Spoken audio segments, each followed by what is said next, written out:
Hello everyone, this is Shailesh, and today we will discuss one of the most sensitive topics under internal security section, that is rise of left wing extremism in India. Left wing extremism को आप सरल भाषा में relate कर सकते हैं माओइज़म से and Naxalism से। हालांकि दोनों में स्लाइट डिफरेंस है, लेकिन इंडिया के कॉन्टेक्स्ट में हम माओइज़म और नक्सलिज्म दोनों को सिनोनिमसली यूज़ करते हैं बिकॉज दे आर मोर और less the same. How they are same we will talk about it in the lecture. Guys, left wing ये एक पॉलिटिकल आइडियोलॉजी है एंड इसका जो ओरिजिन है वो एसोशिएट किया जाता है रशियन रेवोल्यूशन ऑफ 1917 के साथ, जिसे आप बोल्शेविक रेवोल्यूशन या बोल्शेविक क्रांति के नाम से भी जानते हैं। रशियन रेवोल्यूशन मार्क्सिस्ट आइडियोलॉजी के ऊपर बेस्ड था। मार्क्सिस्ट आइडियोलॉजी किसको प्रमोट करती है? कम्युनिज्म को प्रमोट करती है एंड सोशलिज्म को प्रमोट करती है। अब पहला क्वेश्चन रेज होता है कि कम्युनिज्म और सोशलिज्म क्या है। अगर आपको नहीं पता है कि दोनों के बीच में क्या डिफरेंसेस हैं या क्या सिमिलैरिटीज़ हैं, then I would recommend that I have already uploaded a video on the same YouTube channel जिसमें कम्युनिज्म और सोशलिज्म को क्लियरली डिफाइन किया गया है कि दोनों में क्या चीज़ें ओवरलैप होती हैं और क्या डिस्टिंक्शन है। So my recommendation is that you go and see this video first, then you should continue this video, and in case you already know the distinction between communism and socialism, then you are good to go. Okay, so left wing ideology एक political ideology है जिसका शुरुआत हम Russian revolution से consider करते हैं, which is based on Marxist ideology. And India में left wing की शुरुआत कैसे हुई, किन सर्कमस्टांसेस ने लेफ्ट विंग को फैसिलिटेट किया, एंड फाइनली लेफ्ट विंग एक पॉलिटिकल आइडियोलॉजी होते हुए एक्सट्रीमिज्म में कैसे कन्वर्ट हुई, इसका जो पूरा कोर्स है, इसकी जो पूरी जर्नी है, we are going to trace that in today's lecture. But before we delve into that, it is important for us to understand कि ये जो लेफ्ट वर्ड है और जो राइट वर्ड है, ये जो पॉलिटिकल आइडियोलॉजीज़ हैं, ये एक्चुअली है क्या। लेफ्ट एंड राइट ये एक पूरा पॉलिटिकल स्पेक्ट्रम है जिसके बीच में कई सारी ideologies आती हैं। For example, we have anarchism, we have communism, we have socialism, we have conservatism, we have liberalism। तो इनको एक प्रॉपर पॉलिटिकल स्पेक्ट्रम पे हम स्टडी कर लेते हैं पहले briefly, and then we will try to understand कि इंडिया में जो लेफ्ट विंग का राइज है वो किस तरीके से हुआ है। Alright guys, so this is the political spectrum. यहाँ पर आप देख सकते हैं कि मैंने एक स्पेक्ट्रम बनाया है जिसमें जो राइट साइड है, जो फार राइट है, यहाँ पर फैसिस्ट आइडियोलॉजी एग्जिस्ट करती है, एंड स्पेक्ट्रम का जो बिल्कुल लेफ्ट साइड है, यहाँ पर एनार्किज्म एग्जिस्ट करता है। What is anarchism, what is fascism, we will talk about it. बात करते हैं टर्म्स लेफ्ट एंड राइट की। जो टर्म्स लेफ्ट एंड राइट हैं ये फ्रेंच रेवोल्यूशन से एसोसिएटेड हैं। फ्रेंच रेवोल्यूशन 1789 में हुआ था। जो बैटल था मेनली वो दो क्लासेस के बीच में था, one was bourgeois class and the proletariat class. French revolution की ज़्यादा डिटेल्स हम यहाँ पर डिस्कस नहीं करेंगे, I am just giving you a basic idea कि फ्रेंच नेशनल असेंबली में जो मेंबर्स थे वो दो ग्रुप्स में डिवाइडेड थे।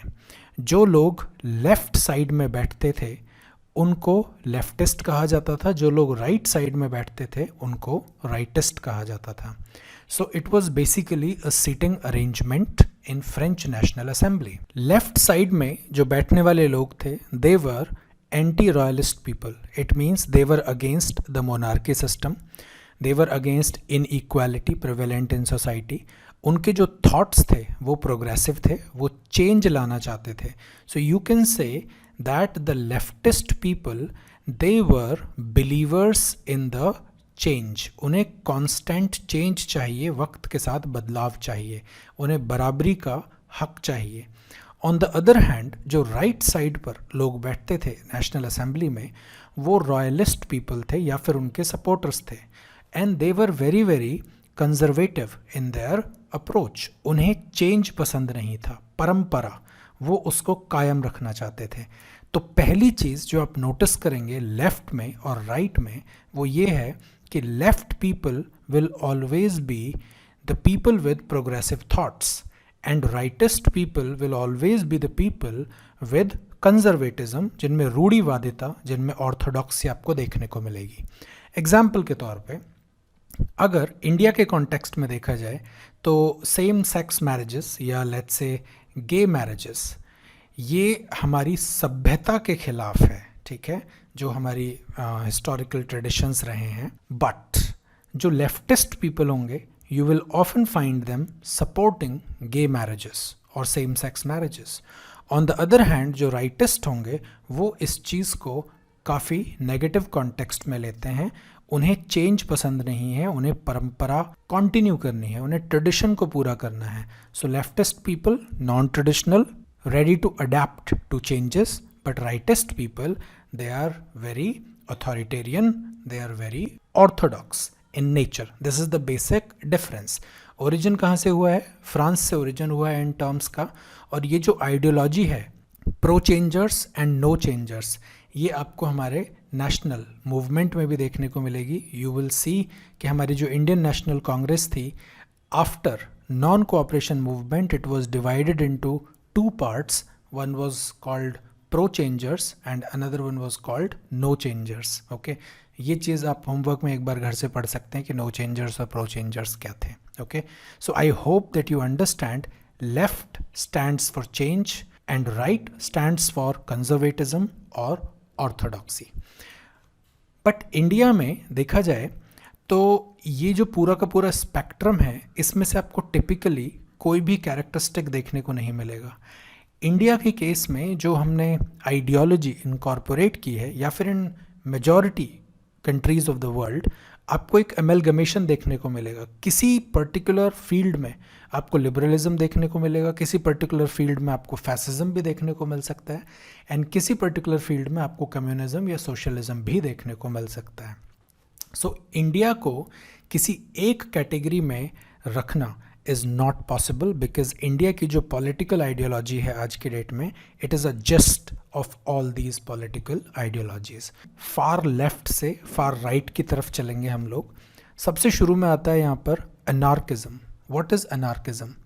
अनार्किज्म एक ऐसी स्टेट होती है, एक ऐसी पॉलिटिकल स्टेट जहाँ पर there is no government at all. लोग अपनी मर्जी से वॉलेंट्री बेसिस पर एसोसिएशंस बनाते हैं, सोसाइटी ऑर्गेनाइज करते हैं, and the society is almost so egalitarian that this society does not need a government.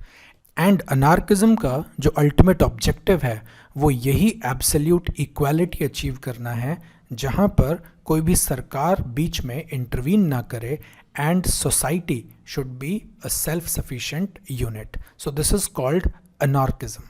Communism and socialism को मैं already explain कर चुका हूँ वीडियो में। I would appreciate that you go back to the video on YouTube and you watch communism versus socialism. You will get all the details there. Okay? But सरल भाषा में अगर कहूँ तो communism में strong state का control होता है, and प्राइवेटाइजेशन नहीं किया जाता प्रॉपर्टी का, कम्युनिटी ओनरशिप होती है, लोगों को उनकी एबिलिटी और उनकी नीड के बेसिस पर रिसोर्सेज अलोकेट किए जाते हैं। Socialism you can say is a soft version of communism, जहाँ पर कुछ चीज़ों में, सेलेक्टेड चीज़ों में प्राइवेटाइजेशन अलाउड होता है, और जो मेजर मीन्स ऑफ प्रोडक्शन है वहाँ पर आपको स्ट्रिक्ट गवर्नमेंट कंट्रोल देखने को मिलेगा। लिबरलिज्म एक ऐसी स्टेट है जिसे आप मीडियोकर स्टेट कह सकते हैं, जहाँ पर ना प्रॉपर सोशलिज्म एग्जिस्ट करता है और ना प्रॉपर कंजर्वेटिज्म एग्जिस्ट करता है। इट मीन्स कि जो सेंट्रिस्ट आइडियोलॉजी है जो कि इंडिया में आज की डेट में फॉलो करने की कोशिश की जाती है, भले ही आप बीजेपी को एक राइट विंग पॉलिटिकल पार्टी कह सकते हैं कुछ एस्पेक्ट्स को लेकर, लेकिन हमारे यहाँ इकोनॉमिक एस्पेक्ट्स को लेकर it is not a right wing political party. Shiv Sena जो हिंदुत्व पे फोकस करती है उसे आप एक राइट विंग पार्टी कंसिडर कर सकते हैं। हिंदू महासभा एक राइट विंग ऑर्गेनाइजेशन है। AIMIM ये ऑल इंडिया काउंसिल है मुस्लिम्स की यूनिटी के लिए, जिसके हेड हैं आपके असुद्दीन ओवैसी साहब। इस ऑर्गेनाइजेशन को आप एक right wing, far right organisation consider कर सकते हैं। सो जहाँ पर कंजर्वेटिज्म बहुत ज़्यादा आपको देखने को मिलेगा वो हो जाएंगी आपकी far right. Hence liberalism is basically based on individual liberty. दूसरा लिबरलिज्म का एस्पेक्ट आपको देखने को मिलेगा कंसेंट ऑफ पीपल। ये भी उनके लिए ज़रूरी होता है लिबरलिज्म में, consent of people. And then you will see that equality before law would also be there. Okay, तो ये कैरेक्टरिस्टिक फीचर्स बन जाते हैं लिबरलिज्म के, और इंडिया में आपको ये सब देखने को मिलेगा। कंजर्वेटिज्म पॉलिटिकल आइडियोलॉजी में की फीचर्स होते हैं private ownership, opposition to change. वो लोग चेंज को बर्दाश्त नहीं करते हैं इतना, they don't want things to change. And traditional values and traditional system को वो कंटिन्यू रखना चाहते हैं। ये कंजर्वेटिज्म में आ जाता है। जितना आप इस चीज़ को फर्दर स्ट्रेच करते चले जाएंगे उतना आप फार राइट में चले जाएंगे। नाजिज्म, ये आपको पता होगा हिटलर से एसोसिएटेड है वर्ड। एंड नाजिज्म में क्या होता है, यहाँ पे लिबर्टी ख़त्म हो जाती है। लिबर्टी ख़त्म होने का मतलब है कि यहाँ पर कोई लिबरल डेमोक्रेटिक एस्पेक्ट नहीं होगा। No liberal democracy will be here. Anti communist, obvious सी बात है, बिकॉज यहाँ पर ये दोनों स्पेक्ट्रम के ऑपोजिट एंड्स हैं, तो दोनों एक दूसरे के ऑपोजिट काम करते हैं। सो एंटी कम्युनिस्ट होगा। एंड कल्चरल सुपीरियॉरिटी को वैल्यू दी जाती है। यहाँ पर क्लासलेस सोसाइटी नहीं होती है, यहाँ पर सोसाइटी फुल ऑफ क्लासेस होती है। लाइक जर्मनी में हुआ था, if you are a German then you are a high born sort of, और बाकी के जो लोग हैं जैसे कि ज्यूज़ थे उस टाइम पर, उनको इन्फीरियर कंसिडर किया जाता था। तो रेशियल सुप्रीमेसी को प्रमोट करना, कल्चरल सुप्रीमेसी को प्रमोट करना, एंड कल्चरल सुप्रीमेसी के बेसिस पर लोगों को डिवाइड करके जो नीचे वाला ग्रुप है उसको एक्सप्लॉइट करना, ये नाजिज्म का की कैरेक्टरिस्टिक बन जाता है। एंड फाइनली सबसे राइट में जो आती है फार राइट, वो है आपकी फैसिज्म। फैसिज्म क्या है? फैसिज्म के की कैरेक्टरिस्टिक फीचर्स, पहला आपको डिक्टेटोरियल पावर्स देखने को मिलेंगी, जैसा कि बेनिटो मुसोलिनी ने किया था इटली में, he was a fascist leader. Dictatorial powers मिलेंगी। ऑपोजिशन को सप्रेस कर दिया जाता है बाय हुक और बाय क्रुक।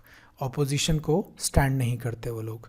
अल्ट्रा नेशनलिज्म यहाँ पे आपको देखने को मिलेगा कि देश के नाम पे, देश की आज़ादी के नाम पे, या किसी भी चीज़ को लेकर ये लोग फैनेटिक हो जाते हैं बहुत ज़्यादा। सो जहाँ पे फैनेटिसिज्म आ जाए, वो भी टू द पीक, तो उसे आप वहाँ पर फैसिज्म कंसिडर कर सकते हैं। एंड सोसाइटी का डिवीज़न किया जाता है इसमें। सो एक ब्रॉड कैरेक्टरिस्टिक देखा जाए तो एनार्किज्म में एक क्लासलेस सोसाइटी होगी, एंड फैसिज्म में a society would be full of classes. यहाँ पर डिक्टेटर्स होंगे, यहाँ पर सेल्फ रूल होगा या सेल्फ गवर्नमेंट होगी। सो ये जो आइडियोलॉजीज़ हैं, पॉलिटिकल आइडियोलॉजीज़, ये इस एक स्पेक्ट्रम पे रिप्रेजेंट की जाती हैं। इंडिया का जो पॉलिटिकल सिस्टम है, it is a very complex political system. हम ये नहीं कह सकते कि इंडिया की जो आइडियोलॉजी है वो सोशलिस्ट है, लिबरलिस्ट है या फैसिस्ट है। हर आइडियोलॉजी के कंपोनेंट्स आपको कुछ सेलेक्टेड सेक्टर्स में देखने को मिल जाएंगे। Okay, so this is the political spectrum that I wanted you guys to understand. So when I would say left, now you would understand कि लेफ्ट में कौन सी आइडियोलॉजीज आती हैं। सोशलिज्म, ये लेफ्ट की आइडियोलॉजी है। Communism, again left. Anarchism, far left. Even communism को जब परफेक्शन के साथ इम्प्लीमेंट किया जाता है, so that becomes anarchism and it becomes far left. Okay, so far right में आपकी नाजिज्म एंड फैसिज्म आएगा, एंड फार लेफ्ट में अनार्किज्म एंड कम्युनिज्म आएगा। I hope that this is clear to you guys. Now let's understand कि Indian context में ऐसे कौन से सर्कमस्टांसेस थे जिन्होंने लेफ्ट विंग आइडियोलॉजी को फैसिलिटेट किया। ओरिजिन कहाँ से हुआ है? रशियन रेवोल्यूशन से हुआ है, which is also known as Bolshevik revolution 1917, जो कि मैं आपको ऑलरेडी बता चुका हूँ। एंड इस इवेंट ने जो लेफ्ट की पावर है, जो मासेस की पावर है, उसको एक तरीके से अवेकन कर दिया था, इनॉग्रेट कर दिया था। This revolution was led by Vladimir Ilyich Ulyanov Lenin, just commonly known as Lenin. आपने पढ़ा होगा उसके बारे में, नहीं पढ़ा है तो आप एक बार सर्च कर लें। He was a very influential personality. You should definitely read about Lenin and Joseph Stalin. Okay, दोनों ही यूएसएसआर के या रशिया के लेजेंडरी लीडर्स में काउंट किए जाते हैं। 1917 से पहले रशिया में ज़ार का रूल हुआ करता था। निकोलस II उस टाइम पर रशिया का ज़ार था, जिसको हटाया गया। So you can say that Russia was a monarchy. It was under a despotic rule, and वहाँ के आम लोगों ने मिलकर एक बहुत बड़ा रेवोल्यूशन किया, और उस रेवोल्यूशन में उन्होंने ज़ार को डिस्प्लेस कर दिया एंड दुनिया का सबसे पहला सोशलिस्ट स्टेट एस्टेब्लिश किया। कौन सी डॉक्ट्राइन फॉलो की गई थी? मार्क्सिस्ट डॉक्ट्राइन फॉलो की गई थी, और मार्क्सिस्ट डॉक्ट्राइन ने पूरी दुनिया को एक नई होप दी, स्पेशली इंडिया में, क्योंकि इंडिया में हम लोग उस टाइम पर कॉलोनियल रूल के अंडर थे। India was going through a very turbulent phase under the British at this time. And Marxist doctrine, जिसने कि ये बताया कि आम लोग, common people like workers, peasants, वो अगर एक साथ मिल जाएं तो बड़े से बड़े एम्पायर्स को गिरा सकते हैं, and they can establish a social order free from exploitation. इस आइडिया ने इंडियंस को थोड़ा मैस्मराइज कर दिया था। बिपिन चंद्रपाल ने 1919 में लिखा था कि today after the downfall of German militarism, see the context, 1919 में फर्स्ट वर्ल्ड वॉर एंड हो चुका है, 1918 में ख़त्म हो गया था, जर्मन मिलिटरिज्म खत्म, and after the destruction of autocracy of tsar, जो कि 1917 में हुआ था, there has grown up all over the world a new power. He is talking about which power here? He is talking about the power of masses, the Marxist doctrine. He was basically talking about communism या फिर the ideology of the left. जो leftist ideology है वो उसकी बात कर रहा है कि a new power, the power of the people determined to rescue their legitimate rights, the right to live freely and happily without being exploited and victimized by wealthier and so-called higher classes. ये जो बिपिन चंद्रपाल का coat है, ये किस तरफ इशारा करता है?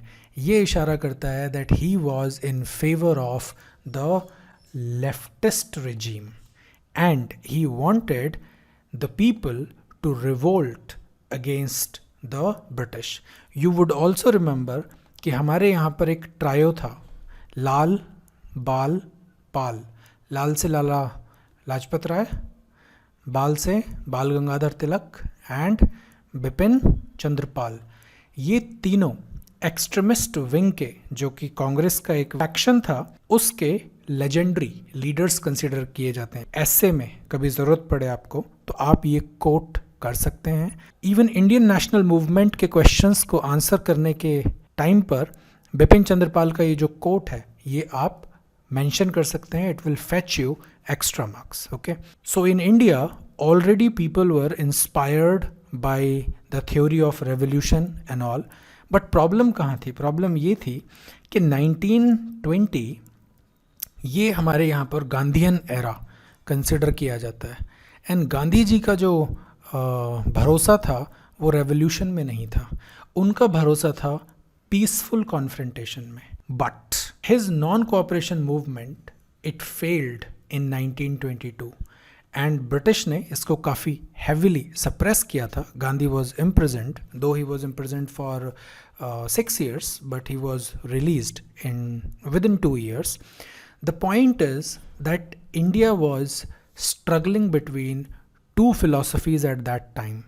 One was a foreign philosophy जो कि उन्होंने लेनिन से ली थी, और दूसरी फिलॉसफी थी गांधी की फिलॉसफी, जो कि एक पीसफुल कॉन्फ्रंटेशन की फिलॉसफी थी।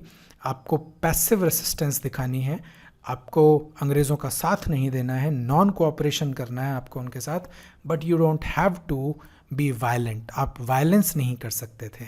सो इन दोनों आइडियोलॉजीज़ के बीच में इंडिया के जो लोग थे वो थोड़ा कंफ्यूज्ड थे। कुछ लीडर्स जैसे कि Jawaharlal Nehru, Subhash Chandra Bose and freedom fighters like Bhagat Singh, Chandrashekhar Azad, they were very much influenced by Lenin and Marxist ideology. Subhash Chandra Bose and Jawaharlal Nehru भले ही वो शुरू में गांधी के क्लोज थे, but they were in favour of revolution. यहाँ तक कि भगत सिंह की अगर बात करें तो उनको जब फांसी दी गई थी, so his last wish, it is believed कि and through trusted sources that his last wish was to complete the book. He was actually reading life of Lenin at that time, and he was so inspired by Lenin that his last wish was to finish the reading of this book. And it is believed कि भगत सिंह ने jail में the communist manifesto को भी पढ़ा था। So you can see कि India में जो लेफ्टिस्ट आइडियोलॉजी है या लेफ्ट का जो इम्पैक्ट है वो इंडियन नेशनल मूवमेंट के दौरान शुरू हुआ। आज की डेट में लेफ्ट की क्या पोजीशन है, we will talk about it later. Now, after the grand success of Russian Revolution, India में ऑलरेडी लेफ्टिस्ट आइडियोलॉजी अपना इम्पैक्ट क्रिएट कर चुकी थी, एंड एम.एन. रॉय ऐसे फर्स्ट लीडर थे इंडिया से जो कि लेनिन से पर्सनली मिले, एंड अंडर हिज गाइडेंस उन्होंने 7 डाइवर्सिफाइड ग्रुप्स को और उनके लीडर्स को ताशकंद में इकट्ठा किया था, असेंबल किया था, and first communist party of India को एस्टैब्लिश किया। हालांकि ये कम्युनिस्ट पार्टी ऑफ इंडिया कुछ खास कर नहीं पाई, बिकॉज 1920 में इसको एस्टैब्लिश किया गया है, एंड अक्टूबर 1920 में non cooperation movement already peak पर था। मेजॉरिटी ऑलरेडी गांधीयन फिलॉसफी में बिलीव करती है इस टाइम पर, लेकिन क्योंकि 1922 में मूवमेंट फेल होगा एंड उसके बाद कांग्रेस में खुद से डिवीजन होने वाला है pro changers and no changers में, so Indian masses were confused now, and now there was a scope for entry of let's say the left wing in India. और इसी चीज़ का फ़ायदा उठाते हुए जो स्मॉलर ग्रुप्स ऑलरेडी काम कर रहे थे स्मॉल कैपेसिटी में, उन सभी ग्रुप्स ने एक बड़ी मीटिंग ऑर्गेनाइज की under the guidance of S V. घाटे। ये कर्नाटका के काफ़ी फेमस और आप कह सकते हैं फाउंडर कम्युनिस्ट पार्टी लीडर थे। He was the first general secretary of communist party of India. आपको यहाँ पर डेट याद रखनी है और जगह याद रखनी है कि भारत में पहली बार ये जो कम्युनिस्ट पार्टी है ऊपर, ये ताशकंद में बनाई गई, बट इसका इतना ज़्यादा इम्पैक्ट नहीं था because of Gandhian philosophies interference. But 1925 में इंडिया में दूसरी एक official communist party of India बनाई गई 26 दिसंबर 1925 को under the chairmanship of S V. Ghate. The British were at daggers drawn with communism, उनकी लड़ाई थी कम्युनिज्म के साथ, तो इस पार्टी को काफ़ी मुश्किल होने वाली थी अपने पैर जमाने में। जो चीज़ आपके लिए प्रीलिम्स के लिए इम्पॉर्टेंट है वो ये वाला पोर्शन इम्पॉर्टेंट है, इसको प्लीज़ आपको रटना पड़े तो रट लेना कि स्मॉलर कम्युनिस्ट ग्रुप्स इंडिया में बने हुए थे रीजनली, क्योंकि उस टाइम पर कनेक्टिविटी इतनी ज़्यादा स्ट्रांग नहीं थी। सो बॉम्बे में जो ग्रुप था कम्युनिस्ट्स का वो था ऐसे डांगे के अंडर, एंड मद्रास में it was under Singaravelu Chettiar, UP united provinces Shaukat Usmani, Punjab and Sindh में गुलाम हुसैन, एंड बंगाल में it was led by Muzaffar Ahmad. यहाँ पर एक बहुत फेमस पोएट थे जिनका नाम था नजरुल इस्लाम। इन्होंने अपनी पोइट्री के थ्रू कम्युनिज्म को पॉपुलराइज करने की कोशिश की थी। कम्युनिस्ट पार्टी ऑफ इंडिया का जो सबसे पहला अप्रोच था वो था पीजेंट्स को मोबिलाइज करना, किसानों को, जो छोटे छोटे वर्कर्स थे उनको मोबिलाइज करना, उनको एक रेवोल्यूशनरी कॉज देना, उनको आंदोलन करने के लिए आगे लेकर आना। लेकिन गांधीयन पॉलिटिक्स के चलते इंडिया में बहुत ज़्यादा कुछ हुआ नहीं, and communist party of India की जो सक्सेस थी वो जब तक इंडिया को इंडिपेंडेंस मिलेगी तब तक वो बहुत ज़्यादा लिमिटेड रहने वाली है। बस ट्रेड यूनियंस को उसने अपने कंट्रोल में लिया था, बाकी कोई और achievement communist party of India का नहीं रहा है जब तक इंडिया को इंडिपेंडेंस नहीं मिली। कम्युनिस्ट आइडियोलॉजी का एक डायरेक्ट इम्पैक्ट आपको देखने को मिलेगा। आपने नाम सुना होगा E V Ramaswamy Periyar. I am sure you have heard the name.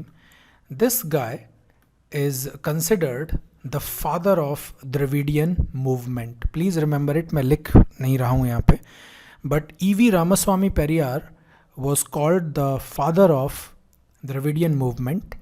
He started a movement called self-respect movement. India से अनटचेबिलिटी को रिमूव करने के लिए इन्होंने ये मूवमेंट शुरू किया था। इनफैक्ट इन्होंने एक ऑर्गेनाइजेशन बनाई थी जिसका नाम था द्रविडार काजागम। काजागम का मतलब होता है बेसिकली संघ, एक federation. Okay, so for the first time E V Ramaswamy Periyar, he was also known as Thanthai Periyar, he built this organization, he started this movement। और उन्होंने जो इंस्पिरेशन ली थी वो कम्युनिज्म की जो आइडियोलॉजी है, मार्क्सिस्ट डॉक्ट्राइन, वहाँ से ली थी कि इंडिया में जो सोसाइटी है वो इक्वल होनी चाहिए, एंड जो एग्जिस्टिंग कास्ट सिस्टम है उसके जो इल्स हैं, या वो जो इल सिस्टम है और एलिंग सिस्टम है, उसको इंडिया से हटा देना चाहिए। तो ये इम्पैक्ट आपको प्री इंडिपेंडेंस फेज में देखने को मिलेगा। Communist party of India pre independence phase में बहुत ज़्यादा इम्पैक्ट नहीं क्रिएट कर पाई। उसके पीछे एक सॉलिड रीज़न ये भी था कि 1940s में जब गांधी ने क्विट इंडिया मूवमेंट शुरू किया, टू बी एग्जैक्ट 1942 में शुरू किया था, ऑलरेडी वर्ल्ड वॉर चल रहा था। वर्ल्ड वॉर 2 शुरू हुआ था 1939 में, एंड इस टाइम पर गांधी जी ने कहा था कि हमें अंग्रेज़ों को सपोर्ट नहीं करना है। लेट्स से कि कांग्रेस की आइडियोलॉजी थी कि हम अंग्रेज़ों को सपोर्ट नहीं करेंगे सेकेंड वर्ल्ड वॉर में, हम इंडियन सोल्जर्स वहाँ पर नहीं भेजेंगे। लेकिन कम्युनिस्ट पार्टी ऑफ इंडिया क्योंकि रशिया से एफिलिएटेड थी, लेनिन से इंस्पायर्ड थी, तो वहाँ पर रशिया को खुश करने के लिए या रशियंस के डायरेक्टिव्स पे कम्युनिस्ट पार्टी ऑफ इंडिया ने लोगों को अप्रोच किया, अर्ज किया कि उन्हें ब्रिटिशर्स को सपोर्ट करना चाहिए। तो अगेन सीपीआई, यहाँ पर जो कम्युनिस्ट पार्टी ऑफ इंडिया है, वो ब्रिटिश वॉर एफर्ट्स को सपोर्ट करना चाहती है, एंड जो इंडिया की नेशनलिस्ट पार्टी थी उस टाइम पे कंसिडर की जाती थी, INC, Indian national Congress, and that too under Gandhi ji's influence, वो कह रही है कि अंग्रेज़ों को सपोर्ट नहीं करना है। Again the masses were divided, and this time यहाँ पर सीपीआई जो है कम्युनिस्ट पार्टी ऑफ इंडिया, उसने अपना जो नेशनलिस्ट फ्लेवर था वो खो दिया था, because this party wanted to please the Russians rather than serving the nationalist cause. ये एक इम्पॉर्टेंट रीज़न था जिसकी वजह से इंडिया में प्री इंडिपेंडेंस फेज में कम्युनिस्ट पार्टी ऑफ इंडिया को ज़्यादा सक्सेस नहीं मिली। लेकिन इसको फिर से मौका मिलेगा जब इंडिया में इंडिपेंडेंस दी गई। तो प्रिंसेस जो थे, यू वुड रिमेंबर कि इंडिया में स्टेट्स 2 टाइप्स में डिवाइडेड थे, princely states and British provinces. तो जो प्रिंसली स्टेट्स थे उनको 1947 का गवर्नमेंट ऑफ इंडिया एक्ट जो है, इंडिया इंडिपेंडेंस एक्ट, उसमें चॉइस दी गई थी कि वो इंडिया को ज्वाइन कर सकते हैं, पाकिस्तान को ज्वाइन कर सकते हैं, या फिर वो इंडिपेंडेंट रह सकते हैं। Most of the princess were reluctant. Hyderabad का केस आपने देखा होगा, मणिपुर का केस आपने देखा होगा। तो इन जगहों पर जहाँ पर प्रिंस अपनी पावर को छोड़ने के लिए रेडी नहीं थे, वहाँ पर कम्युनिस्ट पार्टी ऑफ इंडिया ने दोबारा से अपना फुटहोल्ड जमाया, एंड उसने मूवमेंट्स शुरू किए थे पीजेंट्स को लेकर। Telangana was first such area जहाँ पर कम्युनिस्ट पार्टी ऑफ इंडिया ने अपना स्ट्रॉन्ग फुटहोल्ड एस्टैब्लिश किया। अगर पॉलिटिकली देखा जाए तो जो फर्स्ट पॉलिटिकल विक्ट्री सीपीआई को मिली, कम्युनिस्ट पार्टी ऑफ इंडिया को, वो 1957 में मिली थी केरला में, जो जनरल इलेक्शंस हुए थे, second general elections. First general elections में कोई इम्पॉर्टेंट अचीवमेंट नहीं था, कोई सक्सेस नहीं थी, लेकिन 1957 का जो इलेक्शन हुआ उसमें communist party of India was leading opposition party, and यहाँ से इंडिया में लेफ्ट विंग का पॉलिटिकल सफ़र शुरू होता है, उसकी पॉलिटिकल जर्नी शुरू होती है। कम्युनिस्ट पार्टी ऑफ इंडिया को अभी सक्सेस मिली ही थी कि उनके बीच में आइडियोलॉजिकल कॉन्फ्लिक्ट होना शुरू हो गया। कुछ मेंबर्स ऐसे थे जो चाइनीज़ फ़िलॉसफी को सपोर्ट कर रहे थे। देखिए 1962 में इंडिया का चाइना के साथ वॉर हुआ था, इंडो चाइना वॉर, एंड इस वॉर की वजह से इंडिया में एंटी चाइनीज़ जो सेंटिमेंट्स थे वो हाई थे। 1962 तक पूरे वर्ल्ड में दो कम्युनिस्ट पावर्स बन चुके थे, या कम्युनिज्म के दो ग्रैंड सिंबल्स कंसिडर किए जाते थे। पहला था इसका फाउंडर यूएसएसआर और दूसरा था चाइना। चाइना को इंडिपेंडेंस मिली थी 1949 में, India got independence in 1947। India ने एक मिक्स्ड आइडियोलॉजिकल मॉडल को अडॉप्ट किया था, जबकि चाइना शुरू से हार्डकोर कम्युनिस्ट कंट्री था। लेकिन यूएसएसआर का कम्युनिज्म और चाइना का कम्युनिज्म दोनों में काफ़ी डिफरेंस था। यूएसएसआर में चीज़ें अभी कैपिटलिज्म की तरफ धीरे धीरे प्रोग्रेस कर रही थी, and China was not liking this. यहाँ पर चाइना और यूएसएसआर के बीच आइडियोलॉजिकल कॉन्फ्लिक्ट हुआ, और वो आइडियोलॉजिकल कॉन्फ्लिक्ट इंडिया की जो पार्टी है कम्युनिस्ट पार्टी उसमें भी दिखाई दिया। कुछ लोग चाइना की आइडियोलॉजी को सपोर्ट कर रहे हैं, कुछ लोग यूएसएसआर की आइडियोलॉजी को सपोर्ट कर रहे हैं। तो जो यूएसएसआर के सपोर्टर्स थे वो original communist party of India में रह गए, और जो चाइनीज़ फिलॉसफी के सपोर्टर्स थे उन्होंने अपनी एक नई पार्टी बना ली, that was called communist party of India, Marxist. उन्होंने उसके आगे मार्क्सिस्ट ऐड कर दिया टू डिस्टिंग्विश। एंड रिजल्ट ये होगा कि ये मार्क्सिस्ट पार्टी इतनी फेमस होगी कि पार्लियामेंट्री पॉलिटिक्स में जो डोमिनेंस होगी वो सीपीआईएम की होगी, ना कि कम्युनिस्ट पार्टी ऑफ इंडिया की। लेकिन इनकी जो डोमिनेंस है वो ज़्यादा दिन अभी चलने वाली है नहीं, बिकॉज यहाँ से एक और प्रॉब्लम क्रिएट हो जाएगी। प्रॉब्लम ये थी, प्रॉब्लम का बैकग्राउंड बताता हूँ मैं आपको। 1967 में नक्सलबारी, ये एक जगह है वेस्ट बंगाल में, नॉर्थ बंगाल में बेसिकली, यहाँ पर एक रिवोल्ट हुआ था, पीजेंट रिवोल्ट। रिवोल्ट क्यों हुआ था? बिकॉज इंडिया में लैंड डिस्ट्रीब्यूशन हाईली अनइवन था, एंड गवर्नमेंट्स ने लैंड रिफॉर्म्स एक्ट भी लेकर आए थे, लेकिन फिर भी जो लैंडलेस लेबर की प्रॉब्लम थी वो पीक पर थी। किसानों ने, मज़दूरों ने यहाँ पर विद्रोह किया था अपने ज़मीन के हक के लिए, एंड इस विद्रोह को सपोर्ट किया था चारू मजुमदार जैसे लोगों ने। Charu Majumdar was a leader of CPIM, वो सीपीआईएम का ऑलरेडी लीडर है, एंड नक्सलबारी पीजेंट रिवोल्ट को चाइनीज़ रेवोल्यूशन के लाइंस पर इंट्रोड्यूस करने की कोशिश की गई थी। हालांकि ये रेवोल्यूशन फेल हो गया, बट इसका आउटकम ये हुआ कि 1969 में अभी सीपीआईएम जो मार्क्सिस्ट पार्टी है वो फर्दर दो पार्ट्स में डिवाइड हो गई। एक सीपीआईएम रह गई जो कि उसका पॉलिटिकल विंग था, और एक बन गई सीपीआईएमएल, मार्क्सिस्ट लेनिनिस्ट, जिसके की फाउंडर चारू मजुमदार एंड कनु सान्याल थे। दोनों में डिफरेंस क्या था? डिफरेंस था आइडियोलॉजी का। CPIM, and please remember this difference, CPIM political रास्ते से, पॉलिटिकल सॉल्यूशन से कम्युनिज्म एस्टैब्लिश करना चाहती थी, लेकिन Charu Majumdar CPIML Marxist Leninist party के थ्रू आर्म्ड रेवोल्यूशन या आर्म्ड रिबेलियन के थ्रू कम्युनिज्म एस्टैब्लिश करना चाहते थे। चारू मजुमदार का कहना ये था कि जो कम्युनिस्ट फिलॉसफी है, it is all about revolution, it is all about throwing the existing government with violence. आप अगर उनके साथ बात करोगे then it is a wastage of time.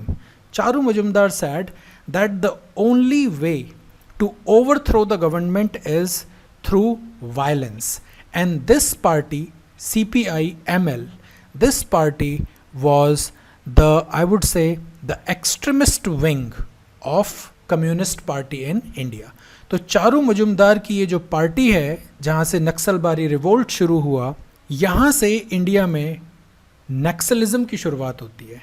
And because ये पार्टी माओइज्म को फॉलो करती है। अब आपका क्वेश्चन होगा माओइज्म क्या है? जो यहाँ पर चाइनीज़ रेवोल्यूशन की मैंने बात की है, सी द चाइनीज़ रेवोल्यूशन, ये चाइनीज़ रेवोल्यूशन और कल्चरल रेवोल्यूशन चाइना में माओ जेडोंग ने शुरू किया था, and he was in favour of extreme violence to overthrow the government. 1966 में शुरू हुआ था। You see, it was started in 1966 and Naxalbari revolt started in 1967। तो चाइनीज़ रिवोल्ट से इंस्पायर होकर नक्सलबारी पीजेंट रिवोल्ट हुआ, एंड नक्सलबारी से वर्ड आता है नक्सलिज्म या नक्सलाइट। ओके, सो इंडिया के कॉन्टेक्स्ट में नक्सलिज्म और माओइज्म दोनों एक ही हैं, दोनों में कोई खास डिफरेंस नहीं है। So now I hope you understand कि इंडिया में जो लेफ्ट विंग है उसका राइज कैसे हुआ, और इंडिया में जो लेफ्ट विंग एक्सट्रीमिज्म है उसका राइज कब से हुआ। लेफ्ट विंग एक्सट्रीमिज्म 1967 से शुरू हुआ है, लेकिन ऑफिशियली 1969 से, जब से CPI-ML फॉर्म हुई थी बाई चारू मजुमदार, तब से एक्सट्रीमिज्म शुरू हुआ। 2004 तक छोटे छोटे बहुत सारे ग्रुप्स थे, 20 से 30 ग्रुप्स थे जो नक्सलिज्म और माओइज्म इंडिया में कैरी आउट कर रहे थे। Large scale violence carry out की गई, एंड 2004 में एक स्पेशल मीटिंग बुलाई उन लोगों ने, और उन्होंने ऑफिशियली अपने आप को communist party of India Maoist announce किया। सो 2004 में ये जो ऑर्गेनाइजेशन बनी, इस ऑर्गेनाइजेशन ने क्लियरली अपना एजेंडा कहा कि we do not believe in parliamentary democracy, और हमारा एक ही मकसद है कि हम आंदोलन के रास्ते से, वो भी वायलेंस के थ्रू, भारत की जो सरकार है उसको गिराएंगे, and we will establish communism in India eventually. This is what communist party of India Maoist stands for. So whenever you say that you are a part of CPI-M, so please make sure that you are not referring to Maoist, because being a Maoist is not a good thing right now. We will see कि इसके पीछे के causes क्या थे, इसके characteristics क्या रहे हैं, और इसके consequences क्या रहे हैं. We will have a detailed analysis of this Maoist cause or Naxalite cause in India, कि भारत सरकार की कहाँ गलती रही है और किस तरीके से लोग, या जो गरीबों का जो ब्रेन वॉश किया गया है वो किस तरीके से किया गया है. Alright guys, now let's go a little deeper into understanding the causes and progression of Naxalism in India. Naxalbari event, ये जो रिवोल्ट है 1967 में हुआ, and it is 2020, so it has been almost 53 years. And since 1967, India has been struggling, or India's internal security has been threatened continuously by this issue of Naxalism. India के 50% से ज़्यादा states Naxal affected रहे हैं. Violence की जो degree है वो vary करती है from state to state and district to district. India में लगभग 400 districts ऐसे रहे हैं जो violence जिन्होंने पीक पर विटनेस की है. Thousands of people have died so far. Hundreds of security personnel have been martyred, but the issue is still ongoing. However, पिछले 1-2 साल में जो हिंसा है, जो वायलेंस है, उसमें थोड़ी कमी आई है. वो कमी क्यों आई है, we will also try to understand that eventually. 1967 से लेकर 2004 तक देश में 30 से ज़्यादा स्मॉल ग्रुप्स अवेलेबल थे, ऑपरेट कर रहे थे. डिफरेंट स्टेट्स में, डिफरेंट डिस्ट्रिक्ट्स में attacks, violent attacks security personnel पर, गवर्नमेंट स्ट्रक्चर्स पे, गवर्नमेंट बिल्डिंग्स पर कैरी आउट करते थे. 2004 में एक इम्पॉर्टेंट मर्जर हुआ people's war group and Maoist communist centre of India के बीच में, एंड इन्होंने कलेक्टिवली अपने आप को एक CPI माओइस्ट पार्टी का नाम दे दिया. It is more like an underground party जो कि वायलेंस में बिलीव करती है. जो CPI माओइस्ट है, it does not believe in parliamentary democracy, and उनका जो एकमात्र उद्देश्य है वो है to defeat the enemy by building their own armies. खुद का अपना काडर तैयार करना है और एनिमी को डिफीट करना है, और उनके हिसाब से एनिमी कौन है? भारत सरकार उनकी दुश्मन है. This is what they believe, or this is what they want people to believe who are actually following them. Guys, 1967 में जब ये इंसिडेंट हुआ था और आज 2020 में लगभग पिछले 50 सालों में काफ़ी कुछ बदल गया है. उस टाइम इंडिया एक डिफरेंट कंट्री हुआ करता था, आज इंडिया एक डिफरेंट कंट्री है. उस टाइम पर resources, man power, access to technology was extremely limited. So I would say कि सिर्फ कुछ एरियाज़ ही नहीं, ऑलमोस्ट पूरे कंट्री ने सफ़र किया है. But yes, I would definitely say that some areas suffered bitterly. Reasons क्या रहे हैं? We are going to explore those reasons shortly. Bihar, Jharkhand, Chhattisgarh, Orissa, ये ऐसे स्टेट्स हैं जहाँ पर 50% से ज़्यादा माओइस्ट इंसर्जेंसी आपको देखने को मिल जाएगी. 1967 में जब ये इशू राइज हुआ था तो उस टाइम पर इस इशू का नेचर कुछ और था और आज की डेट में नेचर कुछ और हो गया है. उस टाइम पे सरकार का एटीट्यूड कुछ और था और आज की डेट में सरकार का एटीट्यूड कुछ और हो गया है. It is very natural because everything goes through evolution. तो यहाँ पर कॉज का भी एवोल्यूशन हुआ है, इफ़ेक्ट का भी एवोल्यूशन हुआ है, मेजर्स का भी एवोल्यूशन हुआ है. भारत सरकार ने पिछले 50 सालों में बहुत सारी गलतियाँ की हैं, तो उन गलतियों से सीख भी ली है. एंड लोगों का जो एटीट्यूड है पिछले 50 सालों में, सबका ना सही लेकिन काफ़ी लोगों का जो एटीट्यूड है गवर्नमेंट ऑफ इंडिया को लेकर, उसमें भी काफ़ी बदलाव आया है. लेकिन आज की डेट में जो माओइस्ट हैं या जो नक्सलाइट्स हैं, उनका अभी भी यही स्टैंड पॉइंट है, उनका अभी भी उद्देश्य वही है कि उन्हें सरकार को गिराना है, जो डेमोक्रेटिक स्ट्रक्चर है उसको डिमोलिश करना है और एक कम्युनिस्ट स्ट्रक्चर देश में क्रिएट करना है. They are planning to do it gradually, not immediately. And government जो है वो अभी कहती है कि उनके जो इश्यूज़ हैं वो once upon a time genuine थे, but right now the government is doing everything that it can to make sure that these people are not excluded and they are included in the mainstream society of India and mainstream economy of India. And government का stand है कि जो Maoist insurgency है ये basically कुछ लोग या कुछ लीडर्स आम लोगों को गुमराह करके एक एक्सटॉर्शन इकोनॉमी चला रहे हैं in the name of revolution. They are robbing people. They are extorting money from local businesses. Thousands of people are dying and these people are involved in gross crimes against humanity. So दोनों ही bodies का जो नज़रिया है एक दूसरे को लेकर उसमें काफ़ी डिस्क्रिपेंसी है. Now, अब हम एक बार जो रूट कॉज है नक्सलिज्म का वो समझने की कोशिश कर लेते हैं. इंडिया के केस में आई have already told you, Maoism और नक्सलिज्म सिनोनिमसली यूज़ होते हैं, इनमें कोई डिफरेंस नहीं है.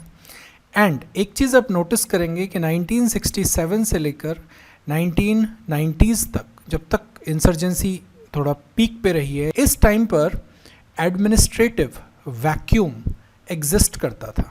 एंड नक्सलाइट्स जो बेसिस डेवलप हुए हैं वो उन्हीं एरियाज़ में डेवलप हुए हैं जहाँ पर ऑलरेडी एडमिनिस्ट्रेटिव वैक्यूम था.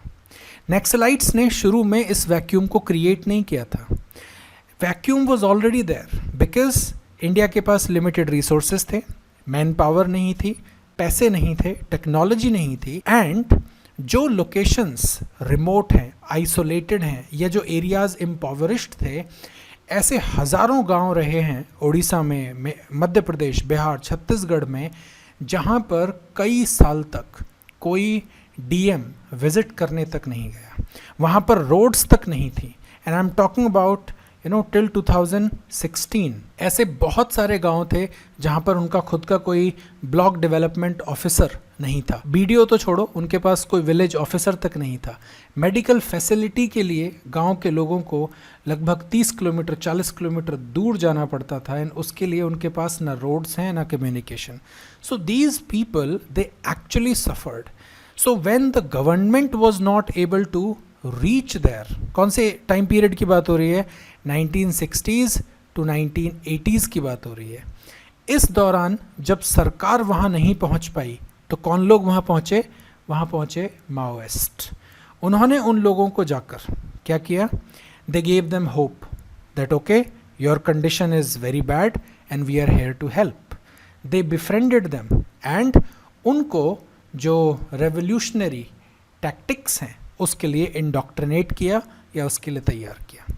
गवर्नमेंट ऐसी जगहों पर अपने लोगों को पोस्ट नहीं देना चाहती थी क्योंकि वहाँ पर इंफ्रास्ट्रक्चर ही नहीं है, स्कूल्स नहीं है। अगर गवर्नमेंट ऑफिसर्स वहाँ अपॉइंटेड होंगे तो उनके बच्चे या उनकी फैमिलीज, उनके लिए वहाँ पर सुख सुविधाएं अवेलेबल हैं ही नहीं। अगर किसी को वहाँ अपॉइंट किया भी जाता था तो it was considered a punishment posting, कि ऐसी जगह पोस्टिंग होगी, नक्सलाइट एरिया में पोस्टिंग करना वाज लाइक अ पनिशमेंट। और अगर किसी को वहाँ पोस्ट किया गया है देन 99% केसेस में पहले वो पनिश्ड कैंडिडेट्स हुआ करते थे और वो अपने पनिशमेंट की जो फ्रस्ट्रेशन थी वो वहाँ के लोगों पर निकालते थे। तो स्टार्टिंग में वैक्यूम रहा है, गवर्नमेंट ने प्रॉपरली एंड टाइमली लोगों तक रीच आउट नहीं किया, and that is why these people they suffered a lot. उस माहौल में एक एंटी गवर्नमेंट सेंटिमेंट डेवलप करना नेचुरल हो जाता है। वायलेंस की सबसे बड़ी जड़ जो रूट है वो है पॉवर्टी, एंड ये एरियाज जो नक्सलाइट एरियाज हैं, माओइस्ट एरियाज हैं, they are known for abject poverty, extreme poverty. यहाँ तक कि वहाँ के लोगों के पास शायद एक टाइम का खाना अगर उन्हें मिल जाए प्रॉपर तो that was a very big thing. So यहाँ से वायलेंस की शुरुआत होती है, यहाँ से नक्सलिज्म को एक कंड्यूसिव ग्राउंड मिल जाती है to grow, and these people who have already suffered a lot, they already have anti-government sentiments, उन्हें लगता है कि सरकार ने उनके लिए कभी कुछ किया ही नहीं है, वो अभी वायलेंस करने के लिए रेडी हैं। and that is how these groups they recruited their militias।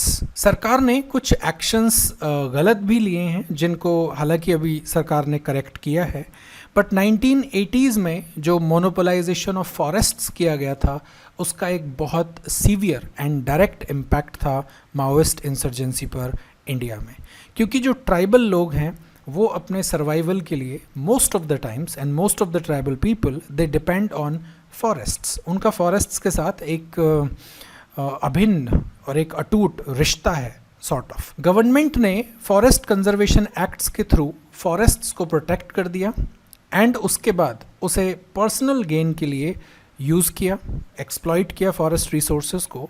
यहाँ तक कि ये लॉज इतने हार्श थे कि जो ट्राइबल्स थे वो एक पेड़ की बार्क तक कलेक्ट नहीं कर सकते थे, एंड अगर कलेक्ट किया तो उनके ऊपर केसेस फाइल किए जाते थे। Thousands of cases were lodged against tribal people across the country, and 2006 के बाद जो अमेंडमेंट हुआ है उस अमेंडमेंट के बाद उन केसेस को ड्रॉप। तो गवर्नमेंट ने जो गलतियां की हैं उन गलतियों की वजह से सिचुएशन एस्केलेट हुई, but now the government is retracing its steps and it has learned from its mistakes and the government is trying to make the thing right। Inconsistency रही है ट्राइबल वेलफेयर स्कीम्स को implement करने में, marginalisation हुआ है लोगों का, and tribal communities का डिस्प्लेसमेंट हुआ है ड्यू टू डेवलपमेंट प्रोजेक्ट्स, या तो वहाँ पर बड़ी कंपनीज के नाम पर या फिर डैम्स बनाने के लिए। Innumerable times people were relocated, and जब उनको रीलोकेट किया जाता था तो उनको प्रॉपरली कॉम्पेंसेट भी नहीं किया जाता था। एमपी में, उड़ीसा में ऐसे बहुत सारे गांव रहे हैं जहां 2010 से लेकर 2012 तक, पिछले इंडिपेंडेंस से, इंडिपेंडेंस हमें मिली है 1947 में, और 2010 तक, it is a very very very big time period. Government officials, senior level government officials like DM and all, उन्होंने शायद ही कभी विजिट किया होगा, ऐसे गांव रहे हैं। Extreme poverty, exploitation, unemployment, backwardness and negligence, इन सारी चीज़ों की वजह से इन एरियाज़ में एक एंटी नेशनल सेंटिमेंट डेवलप हुआ, एंड उसी का रिजल्ट है Maoism and Naxalite violence in. दूसरा क्वेश्चन रेज होता है कि नक्सलाइट्स की इंडिया में अप्रोच क्या है, वो किस तरीके से चीज़ों को हैंडल करते हैं।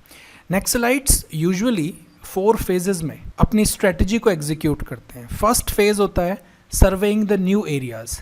उन्हें ऐसे लोग ढूंढने होते हैं, उन्हें ऐसे एरियाज़ ढूंढने होते हैं जहाँ पर गवर्नमेंट पहुँच नहीं पाई है अभी तक, जहाँ पर इंफ्रास्ट्रक्चर नहीं है, जहाँ पर बेहद गरीबी है।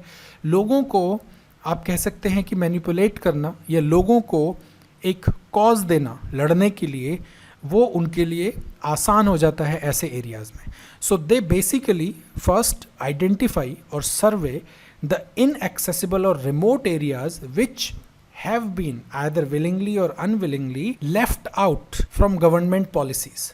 और वहाँ जाकर वो ऐसे इश्यूज पिक करते हैं, पब्लिक इश्यूज पिक करते हैं जिससे कि मासेस को मोबिलाइज किया जा सके. अगर कहीं पर इश्यूज नहीं भी होते हैं तो आज के डेट में इश्यूज पहले क्रिएट किए जाते हैं ताकि उनको सॉल्व करने के बहाने से वो वहाँ पे जो लोग हैं, जो ग्राउंड है, उसको तैयार कर सकें. सेकेंड फेज जो है नक्सलाइट अप्रोच का, या सेकेंड जो स्ट्रेटजी का जो सेकेंड पार्ट है, वो है staging public demonstration. Naxalites directly नहीं बल्कि जो उनकी कुछ फ्रंटल ऑर्गेनाइजेशंस होती हैं, लोकल ऑर्गेनाइजेशंस, उनके थ्रू लोकल मार्च या लोकल डेमोन्स्ट्रेशन करवाते हैं जिससे लोगों में जागरूकता आए और वो गवर्नमेंट के खिलाफ एकजुट खड़े हों. एक बार मास प्रोटेस्ट या डेमोन्स्ट्रेशन हो गया, उसके बाद थर्ड फेज शुरू होता है इंडॉक्ट्रिनेटिंग का और रिक्रूटिंग का. ब्रेन वॉश किया जाता है लोगों को, या फिर उनके पेन से उनको फेमिलियर करवाया जाता है और क्या कर सकते हैं उसके लिए उन्हें वे आउट दिखाया जाता है. And then the recruitment is done for guerrilla attacks to damage the government infrastructure. वो एक एरिया को पहले सिक्योर करना चाहते हैं ताकि उस पर गवर्नमेंट अटैक ना कर सके, और उनका फाइनल फेज जो है वो है ग्रेजुअली इतने बेस एरियाज डेवलप कर लेना कि वो गवर्नमेंट ऑफ इंडिया को ओवरथ्रो कर सकें एंड फाइनली लोगों का जो रूल है, पीपल्स रूल, उसे एस्टैब्लिश कर सकें. Now let's see the dynamics of Naxalites in India. Guys, dynamics का मतलब है कि किस तरीके से वो अपने ऑब्जेक्टिव्स को एग्जीक्यूट करते हैं. According to their own manifesto, उनका जो एम है वो इंडियन स्टेट को ओवरथ्रो करना है, लेकिन अभी नहीं. They are not trying for an immediate overthrow. Their timeline is somewhere around 2050 and 2060. It means they are taking it very slow. It's a long battle according to their own proclamations. Why? I would like to give you an example for this. Let's say there is a frog. Okay, you put frog in a container containing water and you start heating the container. अगर आपने container को slowly heat किया, then frog will not jump out of it and eventually it will get cooked in it, right? But अगर आपने frog को already उबलते हुए पानी में, already hot water में डाल दिया, then the frog will immediately jump out. So what they are trying to do is, according to their own proclamations, it is not my assumption, okay? According to their own proclamations, they are actually getting India ready, gradually, slowly, simmering for their final cause. Just like having a frog in cold water and then heating it gradually. अभी भी जो left wing extremists हैं उनकी power बहुत ज़्यादा है, and if they want they can actually cripple India's economy, if not in all sectors then in many sectors. But वो अपनी जो रेसिस्टेंस है उसको माइल्ड रख रहे हैं जानबूझकर, क्योंकि अगर उन्होंने अभी मैसिव रेसिस्टेंस दिखाई, then Indian government is in a very strong position and their resistance will be crushed. Though they can cripple the economy, but Indian government is in a strong position to re-stabilize it and to deal with the mass violence. वैसे तो जो Naxalites recruit करते हैं वो आम villagers को recruit करते हैं, जो गरीब लोग हैं, गरीब तबके के लोग हैं, बट आजकल जो यूथ है, they have some, I would say, misconceptions, or they are, I would say, a bit misguided about the whole idea of Maoism and Naxalism, and without having complete knowledge about the cause, sometimes even they become part of it.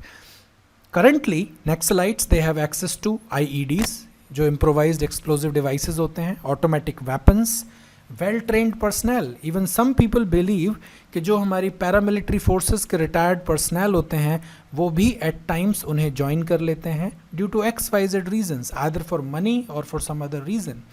And these people, Naxalites and Maoists, they are operating with domestic as well as foreign aid. China, Pakistan, these countries are more than happy in helping these people, because eventually both of these countries, they want to destabilize India. Next point that we have to understand is कि शुरू में vacuum already था, government की तरफ से lapses थे, government के पास resources नहीं थे, तो उनके पास एक मौका था माओइस्ट्स के पास उन एरियाज़ में जाने का जहाँ पर वैक्यूम है ग्रास रूट लेवल पे। लेकिन आज की डेट में वो क्या करते हैं, वो वैक्यूम जानबूझकर क्रिएट करते हैं। वो ग्रास रूट लेवल पे जो गवर्नमेंट स्ट्रक्चर्स हैं उनको अटैक करते हैं। दे डिस्ट्रॉय स्कूल्स, दे डिस्ट्रॉय ब्रिजेस, यहाँ तक कि इलेक्शन बूथ्स को कैप्चर कर लिया जाता है। I don't know whether you have seen a movie by the name of Newton और not, but it is one of a very good movies of Rajkumar Rao. So if you have time, you can watch it. In this movie, you will see कि जो locals हैं वो naxalite या Maoist issue की वजह से किस तरीके से इलेक्शन में पार्टिसिपेट तक नहीं करते हैं। भारत सरकार जो ग्रास रूट लेवल है उस पर काम करने की पूरी कोशिश कर रही है, but these people they are determined to make sure that the government of India does not succeed. That is why जो पंचायती राज इंस्टीट्यूशन के रिप्रेजेंटेटिव्स होते हैं उनको अटैक करना, इलेक्शंस को डिसरप्ट कर देना, लो लेवल गवर्नमेंट ऑफिशियल्स को किडनैप कर लेना, उनको मार देना, this is what they do. Local police थाना को अटैक कर देना। So this is what has been happening right now, because जब तक वैक्यूम नहीं होगा तब तक लोगों को रिक्रूट करना माओइस्ट लीडर्स के लिए और नक्सलाइट लीडर्स के लिए पॉसिबल नहीं होगा। Strict policy of no negotiation with government, सीधे सीधे इन लोगों ने कहा हुआ है कि ना आज, ना कल, ना परसों, ना 2050 में we are not going to negotiate with the government of India. There is only one outcome and that is that we will throw the parliamentary democracy out of India. Now let's try to understand the government's approach or initiatives that it has taken to deal with Naxalism or Maoism in India. Guys, 1970s से लेकर और 2000 तक का जो time period है, ये लगभग शुरू के 3 डेकेड्स, तो इंडियन गवर्नमेंट ने काफ़ी ब्रूट फोर्स के साथ जो वायलेंस है उसको कर्ब करने की कोशिश की है। बिकॉज भारत सरकार के सामने एक बहुत बड़ी चुनौती थी, उन्हें इस चीज़ को आइडेंटिफाई करना था कि ये जो समस्या है नक्सलिज्म की, ये एक सिक्योरिटी इशू है या फिर एक सोशल डेप्रिवेशन इशू है। एंड वायलेंस इतने एक्सट्रीम लेवल पर थी कि उसके लिए उस टाइम पर brute force was needed, but at the same time social deprivation was the lead cause और main cause for this violence, जो सोशल एक्सक्लूजन था, फाइनेंशियल एक्सक्लूजन था। And that is why government has taken steps to deal with this aspect as well. तो आज की date में government की जो अप्रोच है वो दोनों का एक बैलेंस्ड एंड मिक्स्ड वर्जन है। 2006 में स्पेसिफिकली आप देखेंगे, 2004 में उन्होंने communist party of India Maoist बनाई है। सो 2006 में भारत सरकार ने एक स्पेसिफिक, एक डेडिकेटेड डिवीज़न क्रिएट की जिसका नाम है लेफ्ट विंग एक्सट्रीमिज़म डिवीज़न, जो सीधा मिनिस्ट्री ऑफ होम अफेयर्स के अंडर आती है। इस डिवीज़न का काम है कि सिक्योरिटी रिलेटेड जितनी भी स्कीम्स हैं उन सबको इम्प्लीमेंट करना, कैपेसिटी बिल्डिंग, कहाँ पर रेशो कितना होना चाहिए, पुलिसमैन का रेशो कितना होना चाहिए, सीआरपीएफ का रेशो कितना होना चाहिए, पॉपुलेशन के हिसाब से ये चीज़ डिटरमाइन करना, particularly in LWE affected states, and situation को कॉन्टीन्यूसली मॉनिटर करना है उनको। यहाँ पर उन्हें सिर्फ सिक्योरिटी के साथ ही डील नहीं करना है, उन्हें सिक्योरिटी के साथ साथ वहाँ का जो डेवलपमेंट है, वहाँ के लोगों का जो परसेप्शन है डिफेंस फोर्सेस को लेकर, सिक्योरिटी फोर्सेस को लेकर, एंड पब्लिक अवेयरनेस से भी डील करना है in a holistic manner, not in a brute manner but in a holistic manner where people can be friendly, where people can approach the security forces in case they need help. Okay, इस चीज़ के लिए उन्होंने schemes वगैरह भी शुरू की हैं। Next scheme is security related expenditure scheme. Actually Bharat सरकार की एक ब्रॉड स्कीम है, उस स्कीम का नाम है modernisation of police forces, and ये स्कीम ओरिजिनली 2017 तक लास्ट होनी थी, बट इसको फर्दर एक्सटेंड कर दिया गया है 2020 तक। एंड इस मॉडर्नाइजेशन ऑफ पुलिस फोर्सेस के under, it is like an umbrella scheme, तो इसके अंडर कई सारी स्कीम्स ऑपरेट कर रही हैं। जैसे कि SRE स्कीम में सेंट्रल गवर्नमेंट रीइंबर्समेंट प्रोवाइड करती है उन 11 LWE अफेक्टेड स्टेट्स को, पर्टिकुलरली 90 डिस्ट्रिक्ट्स में जहाँ पर वायलेंस जो है वो पीक पर है, किस चीज़ का रीइंबर्समेंट प्रोवाइड करेगी? सिक्योरिटी फोर्सेस को अगर ट्रेन किया जाता है या उनकी जो ऑपरेशनल नीड्स होती हैं, उनके लिए जो एम्यूनिशन, आर्म्स, उनके ट्रांजिट कैंप्स, उनके रहने का, खाने का, हर चीज़ का जो खर्चा है वो सेंट्रल गवर्नमेंट बेयर करती है। X gratia payment, x gratia payment का मतलब होता है कि वो पेमेंट जो आप लीगली बाउंड नहीं है पे करने के लिए, but out of moral compulsion you are paying it. For example, किसी सिविलियन को इंजरी हो जाती है, सिक्योरिटी फोर्सेस में किसी पर्सनल को इंजरी हो जाती है, तो वो पैसा सेंट्रल गवर्नमेंट पे करती है 11 अफेक्टेड स्टेट्स के 90 पर्टिकुलर डिस्ट्रिक्ट्स में under SRE scheme. Naxalites surrender करते हैं अपने प्रॉपर टर्म्स एंड कंडीशंस के अकॉर्डिंग, उनकी रिहेबिलिटेशन पॉलिसी पर जो भी खर्चा होता है वो भी सेंट्रल गवर्नमेंट बेयर करती है। तो ये एक स्कीम है, ये एक स्टेप है जो उन्होंने लिया है to deal with Naxalism and Maoism in India, because at times state governments are not financially capable of dealing with Maoist or Naxalite issues on their own.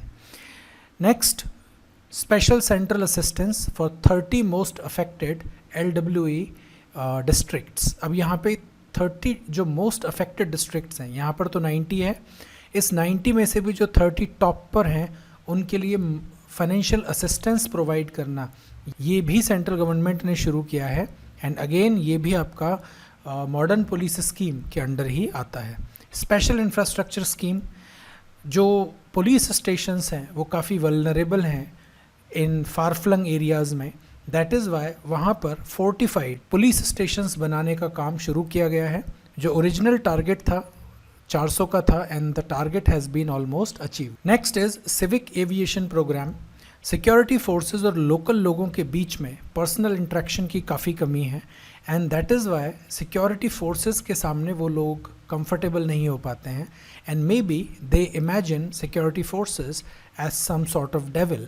तो उस गैप को कम करने के लिए, उस गैप को ब्रिज करने के लिए सिविक एविएशन प्रोग्राम्स लॉन्च किए गए हैं, जहाँ पर जो नॉर्मल काम होते हैं, नॉर्मल जो सिविक ड्यूटीज़ होती हैं, साफ़ सफाई या अवेयरनेस कैंपेन्स, उनमें जो सिक्योरिटी पर्सनल्स हैं, सिक्योरिटी फोर्सेस हैं, उनको इनकॉर्पोरेट किया जाता है, सो दैट एक ट्रस्ट फैक्टर बिल्ड हो सके लोकल्स और सिक्योरिटी फोर्सेस के बीच में। मीडिया प्लान, मीडिया की जो पावर है वो काफ़ी सिग्निफिकेंट है, एंड माओइस्ट लीडर्स का जो फॉल्स प्रोपेगेंडा है, जिसको कि वो वैक्यूम क्रिएट करके स्प्रेड करना चाहते हैं या यूथ को गुमराह करना चाहते हैं, वो ये दिखाना चाहते हैं कि भारत सरकार ने ग्राउंड लेवल पे कोई काम किया ही नहीं है लोगों के इंक्लूजन के लिए, उनके वेलफेयर के लिए। तो इस चीज़ को मीडिया रिपोर्ट्स के थ्रू, मीडिया रिपोर्ट्स में उन लोगों के पास टेलीविज़न का एक्सेस नहीं है अभी भी कई जगह पर, में उनके पास रेडियो का एक्सेस है, डॉक्यूमेंट्रीज़ या पैम्फलेट्स का एक्सेस है। तो इस चीज़ के थ्रू, इस मीडिया के पॉजिटिव इंटरवेंशन के थ्रू वो ये दिखाना चाहते हैं कि what the government has actually done for these people. एक सबसे बड़ी प्रॉब्लम जो थी वो कनेक्टिविटी की थी इन एरियाज़ में। ये एरियाज़ इतने रिमोट थे कि वहाँ पे पहुँचना ऑलमोस्ट इम्पॉसिबल हुआ करता था, and people had to go through lot of hardship to reach to these areas. तो जब तक कनेक्टिविटी की प्रॉब्लम सॉल्व नहीं होती तब तक इन एरियाज़ को मेन सोसाइटी या मेन स्ट्रीम इकोनॉमी में जोड़ना ऑलमोस्ट इम्पॉसिबल था। जो पहला प्लान था रोड रिक्वायरमेंट प्लान 1, उसके अंडर जो LWE अफेक्टेड एरियाज़ हैं वहाँ पर 5422 किलोमीटर रोड बनाने का टारगेट लिया गया था, and out of it you would see कि more than 90% target has already been accomplished by 2019। Road connectivity project, तो ये तो मेन रोड्स की बात है, जो गांव से आप मेन रोड तक जाएंगे उसको यहाँ पर RRP 2 रोड रिक्वायरमेंट प्लान 2 के अंडर कवर किया गया है। LWE मोबाइल टावर प्रोजेक्ट्स, उन एरियाज़ में मोबाइल टावर्स नहीं हुआ करते थे, मोबाइल कनेक्टिविटी नहीं होती थी, जिससे 2 चैलेंजेस होते थे। लोग एक तो आपस में कम्युनिकेट नहीं कर सकते थे, और दूसरा सिक्योरिटी फोर्सेस को भी काफ़ी प्रॉब्लम्स होती थी सर्वेलेंस एग्जीक्यूट करने में। सो वहाँ पर अभी जो मोबाइल टावर्स हैं वो लगाए गए हैं to create more like a win win situation. Aspirational districts, I already told you in one of my previous videos कि एस्पिरेशनल डिस्ट्रिक्ट्स उनको कहा जाता है जो सबसे लोअर कैटेगरी में आते हैं डेवलपमेंट की। एंड भारत सरकार ने 35 LWE अफेक्टेड डिस्ट्रिक्ट्स को हाईलाइट किया है एज एस्पिरेशनल डिस्ट्रिक्ट्स, जहां पर प्रॉपर वेलफेयर प्रोग्राम्स को इम्प्लीमेंट किया जा रहा है एंड उनकी प्रॉपर मॉनिटरिंग की जा रही है। Roshni scheme ministry of rural development के अंडर आती है, स्किल डेवलपमेंट को लेकर ये स्कीम बनाई गई है, जिसमें 50,000 rural man and women mostly tribal, इसमें PVTG जो पर्टिकुलरली वल्नरेबल ट्राइबल ग्रुप है उसको कवर किया गया है। एंड अगर प्रायोरिटी दी जाएगी तो वो PVTG को दी जाएगी। एंड करंटली ये 24 वर्स्ट अफेक्टेड LWE डिस्ट्रिक्ट्स में एप्लीकेबल है। ये जो डेटा है यहाँ पर, ये data ministry of home affairs का डेटा है and this is the data that you are suppose to quote in your examination. अगर आपसे पूछा जाता है कि भारत सरकार ने कौन से एक्शंस लिए हैं, तो ये प्लान, ये जो एक्शंस हैं, ये आप वहाँ पर लिखने वाले हैं।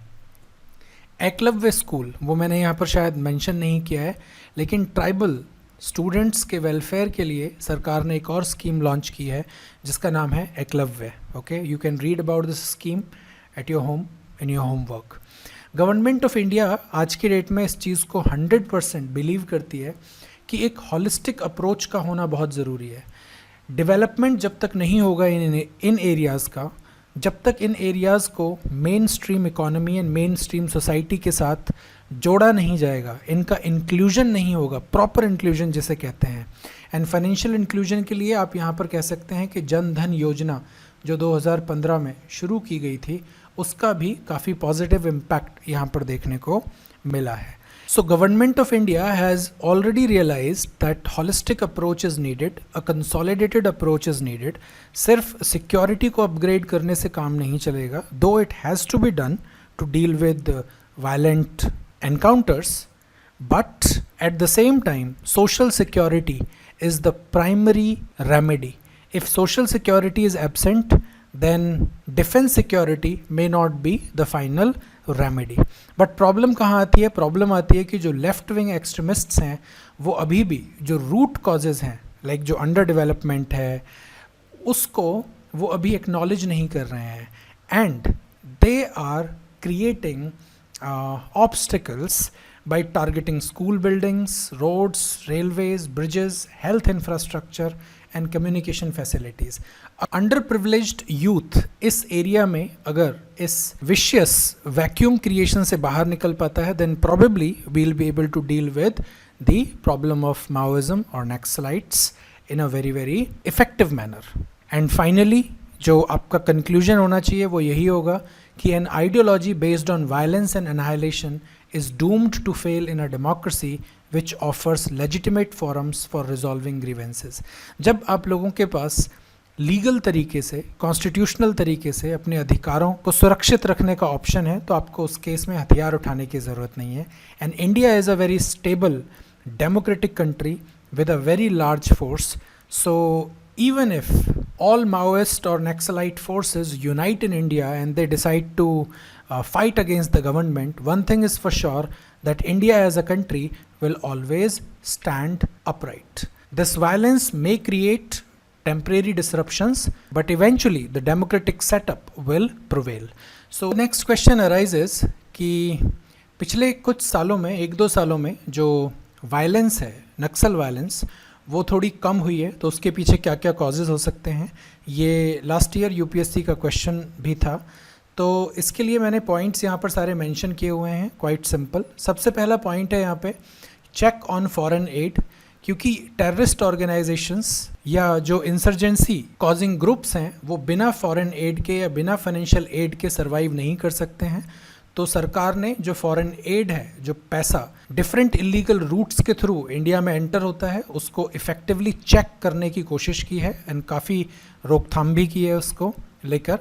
दूसरा, social and financial inclusion, society में इंक्लूड करने के लिए एंड फाइनेंशियली इंक्लूड करने के लिए government has taken many positive steps. Banking, insurance, easy access to public distribution system, better social fabric, ये सारी चीज़ें पिछले कुछ सालों में इंट्रोड्यूस की गई हैं जिसका पॉजिटिव आउटकम देखने को मिला है, जिसकी वजह से वायलेंस में कमी आई है। Positive role of media, media ने यहाँ पर पॉजिटिव रोल प्ले किया है, वहाँ के जो लोग हैं उनमें अवेयरनेस स्प्रेड किया है that government is actually understanding their concern and the government is doing everything in its power to make sure that they get their due share.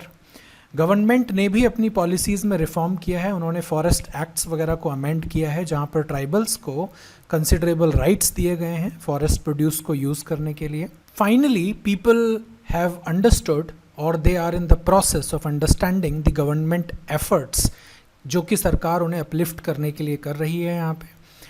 Sixth reason है strong defence forces and proactive action, जिसे हम ignore नहीं कर सकते हैं. India has spent considerable amount on maintaining its security forces up to mark. And last but not least, improved relations between the security forces and the locals. So ये कुछ reasons हैं. इन reasons की वजह से हमारा जो पिछले 2-3 साल में जो नक्सलाइट वायलेंस है, माओइस्ट वायलेंस है, उसमें कुछ गिरावट आई है. And we can definitely hope for a better future and peaceful future if the efforts are continued in the right direction and in the right manner. So that's all guys, you can take a note of all these points. We are done with your left wing extremism topic. Thank you guys.